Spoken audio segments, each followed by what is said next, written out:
News 24 में आपका स्वागत है। मैं हूं सपना मदेसिया और आप देख रहे हैं KK News 24। जानवरों के शिकार करने और उनके खाल और शरीर के अंगों की तस्करी करने का मामला आया सामने। पुलिस ने जंगली जानवरों के तस्करों में 2 फर्जी चिकित्सक सहित कुल 7 लोगों को गिरफ्तार कर भेजा जेल। खबर बिहार के कैमूर जिले से है, जहां पर पुलिस ने अधौरा थाना क्षेत्र के पहाड़ी इलाका से गुप्त सूचना के आधार पर छापेमारी कर जंगली जानवरों के शिकार करने और उनके खाल और शरीर के अंगों की तस्करी करने वाले एक बड़े नेटवर्क का खुलासा किया है। इस नेटवर्क में शामिल 2 फर्जी चिकित्सकों सहित 7 लोगों को भी गिरफ्तार कर पुलिस ने जेल भेज दिया है। बताते चले कि गुप्त सूचना के आधार पर कैमूर पुलिस ने छापेमारी कर जंगली जानवरों के शिकार करने और उनके खाल और शरीर के अंगों की तस्करी कर विदेशों के बाजार में ले जाकर बेचने वाले एक बड़े नेटवर्क का खुलासा किया है। इस नेटवर्क में शामिल 2 फर्जी चिकित्सक सहित कुल 7 लोगों की गिरफ्तारी हुई है, जो बिहार, यूपी और पश्चिम बंगाल के रहने वाले हैं। इनके पास से एक तेंदुआ का खाल, 5 किलो पेंगोलिन का खाल, 8,180 रुपए नगद, एक कस्तूरी, कई जानवरों के दांत सहित एक 2 मुहा सांप और कछुआ भी बरामद हुआ है। साथ ही जानवर फंसाने का कड़का, 8 कारतूस और जानवरों के बाल जब्त हुए हैं। जी हाँ, बता दें कि गिरफ्तार तस्कर 10,000 में जानवरों के अंगों की खरीदारी करते थे और उसका व्यापारियों के साथ 14 लाख में बेचा करते थे। देखिए बिहार से विजय कुमार शर्मा की ये रिपोर्ट।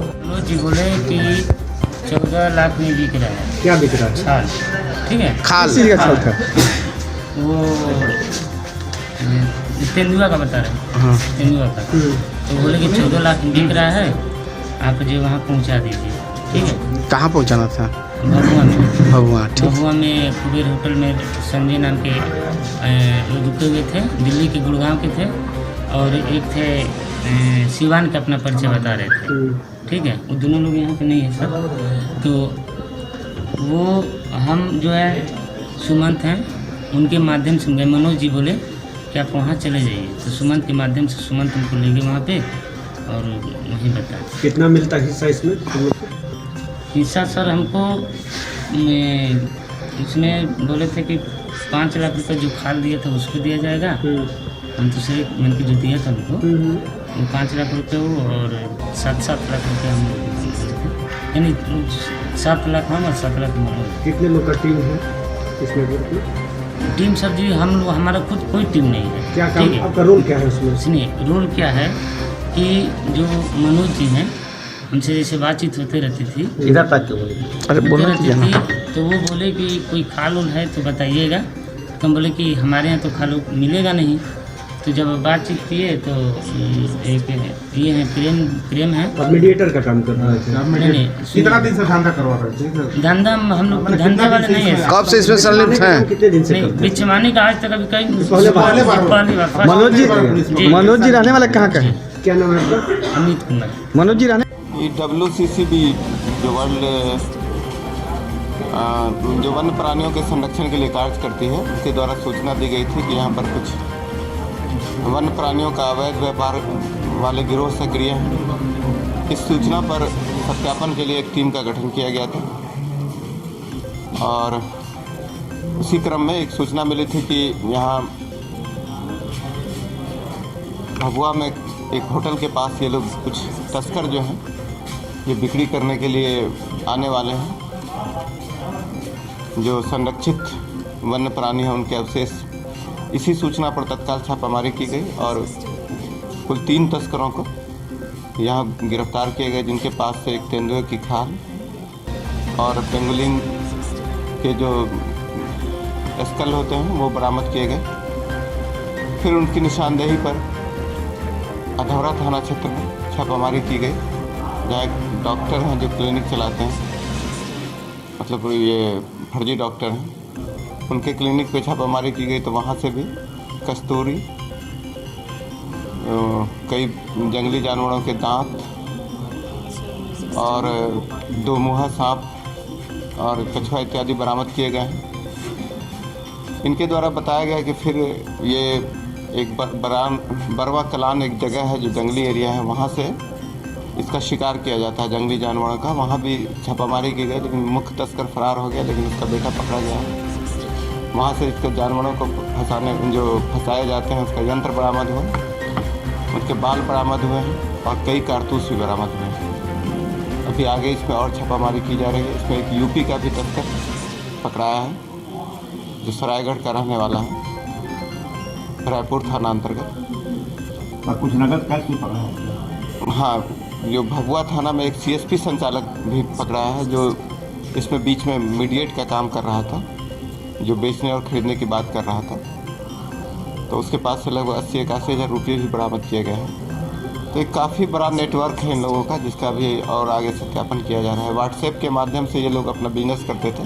व्हाट्सएप पर जानवरों के खाल का फ़ोटो भेज करके या अवशेष का फ़ोटो भेज करके डील किया करते थे। अवशेषों का दाम बता रहे हैं सर कि खाल का या दांत का, ये हमें तो नहीं पता है, लेकिन ये लोग जितनी बात कर रहे थे इसमें काफ़ी बड़े अमाउंट की बात कर रहे थे, जिसमें ये डील हो रही थी, जो हम लोग यहाँ सोच भी नहीं सकते। उस पर इतने बड़े पैमाने पर ये लोग बात कर रहे हैं। स्टोरी की कीमत कितना बता रहे हैं? इंटरनेशनल मार्केट में बेचने की भी बातें कहीं संलिप्तता आई है क्या? अभी तक जो जांच की जा रही है उस हिसाब से ये नेटवर्क का पूरा पता किया जा रहा है। नेटवर्क पता करने के बाद कितने दिनों से लोग सक्रिय थे, क्या बता रहे हैं? कुछ लोग बता रहे हैं कि 6 महीने से, कुछ 1 साल से, कुछ अभी पूरी तहकीकात अभी आगे अनुसंधान के बाद ही हो पाएगी। टोटल कितनी गिरफ्तारी है? अभी तक 6 गिरफ्तारी, 7 गिरफ्तारी है।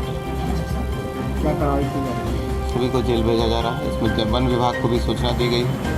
वन विभाग के फॉरेस्टर और रेंजर भी आए हैं और उनसे सत्यापन कराया जा रहा है, और प्रॉपर जो भी होगा विधि सम्मत कार्रवाई कार्रवाई की।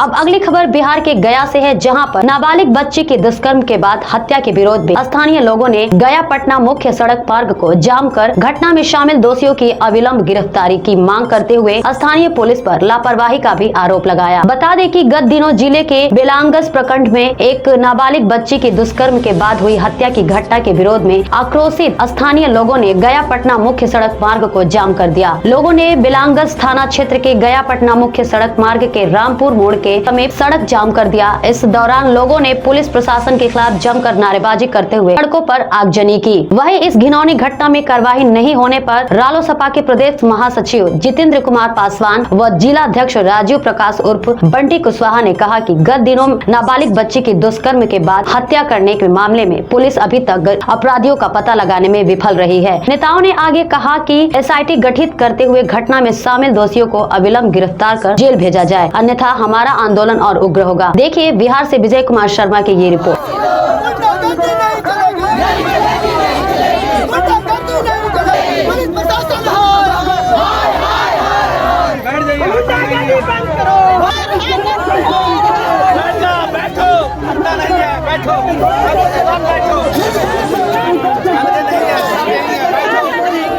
क्या घटना घटी है? ये क्यों आज सड़क जाम किया गया?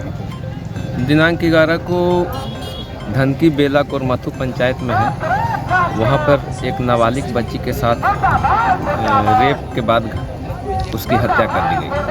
उस परिस्थिति में आज सारे लोगों ने रोड जाम किया है और प्रशासन के ऊपर सवाल उठाया।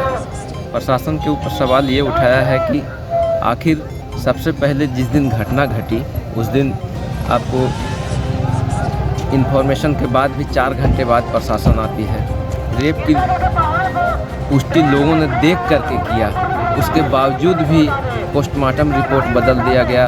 थाना प्रभारी संदिग्ध अवस्था में है, क्योंकि उस पर एक सवाल है कि जब पोस्टमार्टम रिपोर्ट आया ही नहीं था तो उसने जग जाहिर कैसे कर दिया कि उसके साथ बलात्कार नहीं हुआ है। इसलिए सबसे पहले मेन थाना के थाना प्रभारी को बर्खास्त किया जाए और SIT का गठन करते हुए इसकी उचित जांच करके और उचित न्याय दिलाने की व्यवस्था की जाए। सरकार से हमारी मांग है, जिला प्रशासन से हमारी मांग है कि ये व्यवस्था अगर SIT गठित करके अगर करते हैं तो बेहतर होगा, अन्यथा इसी तरह लोग सड़क पर उतरते रहेंगे। राजीव प्रकाश उर्फ बंटी कुशवाहा, जिलाध्यक्ष राष्ट्रीय लोक समता पार्टी गया। आप लोगों की देखिए, जिस प्रकार मेन थाना अंतर्गत धनकी गांव में एक नाबालिग बच्ची के साथ रेप कर हत्या किया गया है, ये बहुत शर्मनाक घटना है। इस पर पुलिस प्रशासन किसी प्रकार का एक्शन नहीं ले रही है। सबसे पहले तो मेन थाना के अंतर्गत जो प्रभारी हैं उनको बर्खास्त किया जाए और उचित कार्रवाई हो। इसमें 3 दिन हो गए, अभी तक किसी गिरफ्तारी हुई? अभी तक किसी प्रकार की गिरफ्तारी नहीं क्या हुई। मांग करते हैं आप लोग? हम लोग यह मांग करते हैं कि उचित कार्रवाई करके जो दोषी है उसको तत्काल अरेस्ट किया जाए, SIT का गठन हो और डॉग स्क्वाड को लाकर यहाँ पूर्ण रूप से छानबीन हो। जो लोग दोषी हैं उनको तत्काल यहाँ से अरेस्ट करके और फांसी के तख्ते पर चढ़ाना चाहिए, ताकि पूरा बिहार भारत ये जान जाए कि दोबारा ऐसी हरकत करने वाले दरिंदों को कभी छोड़ा नहीं जा सकता है भारत में। जितेंद्र कुमार पासवान, रालोसपा, इमामगंज पूर्व प्रत्याशी।